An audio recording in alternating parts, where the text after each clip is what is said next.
آيات الشفاء. بسم الله الرحمن الرحيم. ويشفي صدور قوم مؤمنين وشفاء لما في الصدور. يخرج من بطونها شراب مختلف ألوانه فيه شفاء للناس.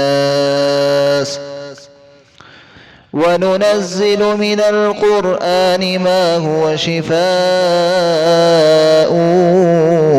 ورحمة للمؤمنين وإذا مرضت فهو يشفين.